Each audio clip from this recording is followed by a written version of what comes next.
Analytical geometry का एक question है जिसमें एक सेकेंड डिग्री इक्वेशन दी हुई है। हमें ये बताना है कि ये सेकेंड डिग्री इक्वेशन किस कोनिक्वाइड को रिप्रेजेंट करती है, इसका प्रिंसिपल एक्सिस और प्रिंसिपल प्लेन्स बताने हैं। So second degree equation is given 2x² + 3y² - 8x + 6y - 12z + 1 = 0। थोड़ा अगर इसे सिंप्लीफाई करें तो 2x² - 4x + 3y² + 2y - 12z + 1 = 0. Further it can be written as 2 × x - 2 का स्क्वायर -4 + 3y + 1 का स्क्वायर -1 -12z + 1 = 0. Further 2x - 2 का स्क्वायर + 3y + 1 का square -8 - 3 -12z + 1 = 0. Or it can be written as 2x - 2 का स्क्वायर + 3y + 1 का square is equal to 12z + 10. Or it can be written as x - 2 का square divide by √3 का square plus y + 1 का square divide by √2 का square equal to 2z + 10/6, that will be 5/3. So clearly it is a equation of elliptic paraboloid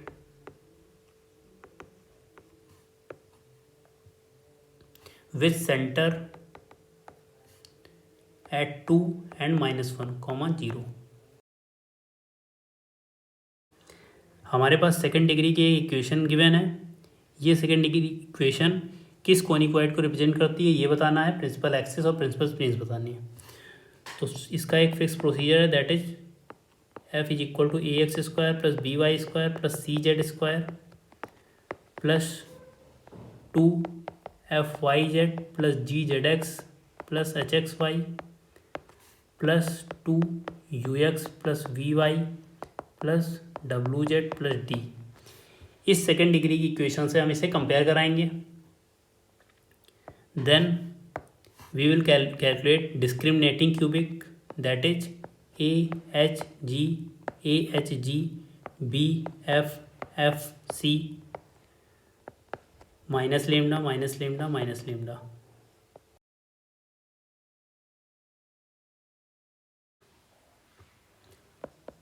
So we can easily calculate lambda की value 0, 2 and 3. Here 1 lambda is 0.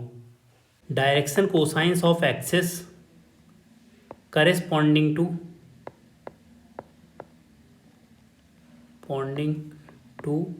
λ3 = 0, मतलब इस λ3 के corresponding जो axis होगी उसके direction cosines क्या होंगे, that can be calculated as 2 0 0 0 3 0 0 0 0. Here it will be L3 M3 N3 = 0.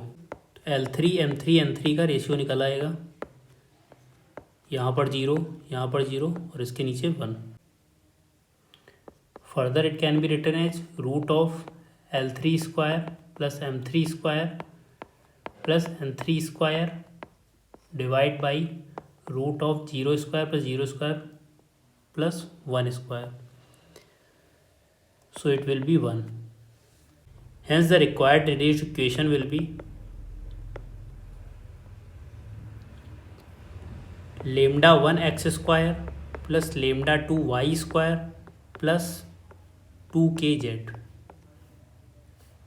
= 0, where k is nothing but UL3 + VM3 + WN3.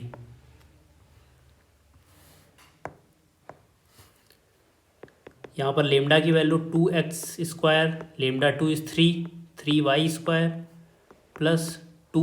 Here k will be, u क्या है, x का कोफिशिएंट उसका आधा, दैट इज -4l3. v क्या है, y का coefficient उसका आधा, दैट इज 3. और w क्या है, z का कोफिशिएंट उसका आधा, -6 n3. अब यहाँ पर l3 m3 n3 की वैल्यू हम ऑलरेडी निकाल चुके हैं, दैट विल बी 0 0 एंड 1. सो केवल क्या बचेगा, -6. सो यहाँ पर ये -6 आएगा, ये z इक्वल टू 0. इक्वेशन क्या आ गई, 2x² + 3y² -12z equal to 0.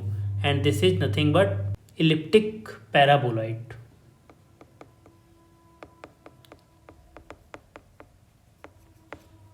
This is an elliptic paraboloid. Now for vertex, we need to solve fx by L3 is equal to fy by m3 is equal to fz by n3 equal to 2k and k L3x plus m3y plus n3z plus ux plus vy plus wz plus d equal to 0. Here fx will be partial differentiation of f with respect to x.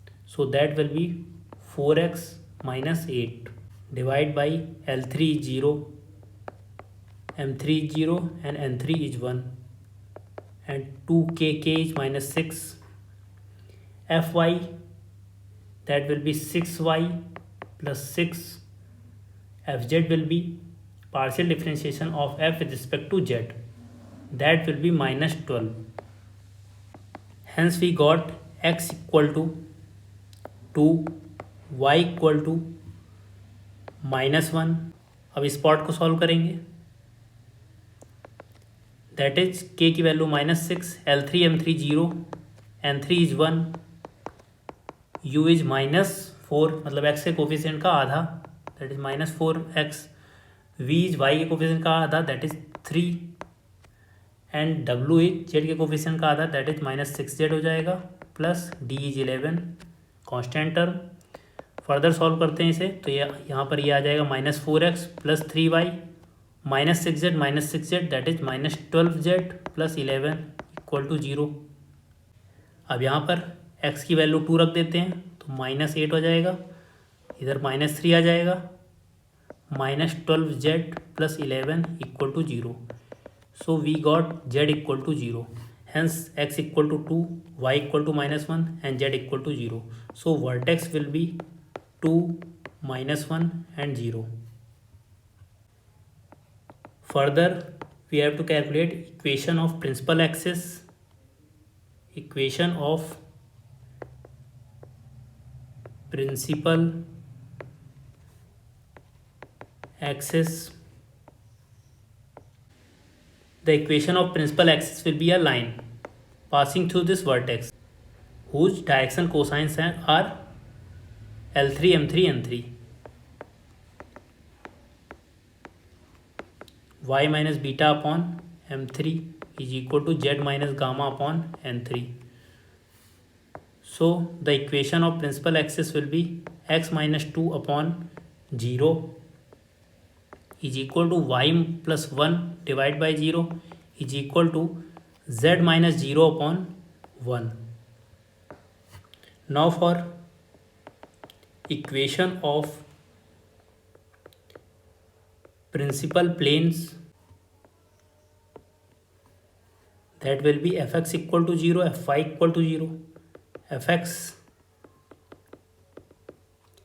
partial differentiation of f with respect to x, that is 4x minus 8 equal to 0, or we can write it as x minus 2 equal to 0. Fy will be 6y plus 6 equal to 0, or we can write it as y plus 1 equal to 0. So this constitute the principal planes.